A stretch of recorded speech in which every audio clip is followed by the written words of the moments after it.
नमस्कार मंडळी. आज आपण गणपती बाप्पासाठी खास नैवेद्य बनवतो, तो म्हणजे पंचखाद्य. हा नैवेद्य साधारण 10 ते 15 दिवस व्यवस्थित टिकतो. तर आपण इथे काय करायचं आहे, छानपैकी एक पॅन गरम करून त्यामध्ये 1 वाटी आपण सुक्या खोबऱ्याचा कीस घालून घ्यायचा आहे. तर इथे मला सुक्या खोबऱ्याच्या सळ्या मी घातलेल्या आहेत. तुम्हाला कीस मिळाल, तुम्ही कीसही वापरू शकतात. आता सळ्या घातल्यानंतर त्याचा रंग बदलायला थोडासा वेळ लागतो. तर 1-2 मिनिटांनी त्याचा रंग बदललेला आहे. आता यावरती आपण 1 चमचाभर खसखस घालून घ्यायचं आहे. आणि पुढे अर्धा मिनटं आपल्याला हे मिश्रण पुन्हा परतवून घ्यायचं आहे. अर्ध्या मिनटानंतर गॅस बंद करून घ्यायचं आहे आणि त्यानंतर हे मिश्रण आपल्याला एका दुसऱ्या प्लेटमध्ये काढून छान गार करून घ्यायचं आहे. आता आपण जो पॅन वापरलेला आहे तो पुन्हा स्वच्छ करून त्याच पॅनमध्ये आपण थोडंसं तूप घेणार आहोत.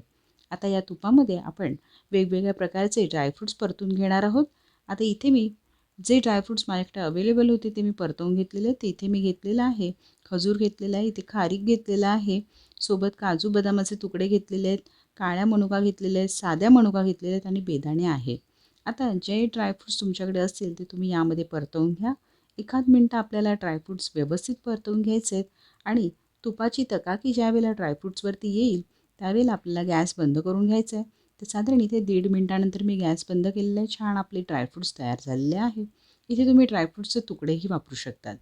आता आपण आधी जे खोबऱ्याचं आणि खसखसचं मिश्रण गार करून घेतलेलं ते मिक्सरमध्ये आपण फिरवून घेणार आहोत.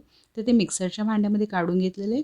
यामध्ये गोडासाठी आपण साधारण 1-1.5 चमचा गुळाची पावडर आणि पाव चमचा आपण वेलची पूड घालून घेतलेले. आता आपल्याला याला हलकंच फिरवून घ्यायचं आहे, पावडर बनवायची नाही आहे. आता इथे मी जाडसर छान असं हे मिश्रण वाटून घेतलेलं आहे. आता हे मिश्रण आपण एका प्लेटमध्ये काढून घ्यायचं आहे. यामध्ये आपण जे रोस्ट केलेले ड्रायफ्रूट्स आहेत ते घालून घ्यायचे आहेत आणि यानंतर आता आपण काय करायचं आहे, हाताने हे सर्व मिश्रण एकत्र करायचं आहे. कारण ड्रायफ्रूट्सला ही पावडर लागली गेली पाहिजे. आता सोबत आपण 1 चमचाभर यामध्ये खडीसाखर घालून घेतो. आता हे एकत्र करून घ्यायचं आहे आणि आता आपण अशा रीतीने आपलं पंचखाद्य याचा नैवेद्य गणपती बाप्पाला दाखवणार आहोत. आता ही रेसिपी तुम्हाला कशी वाटली आणि ती तुम्ही नक्की ट्राय करून बघा आणि तुमचे कॉमेंट्स कळवा आणि गणपती बाप्पा मोरया चॅनलला सबस्क्राईब करायला विसरू नका.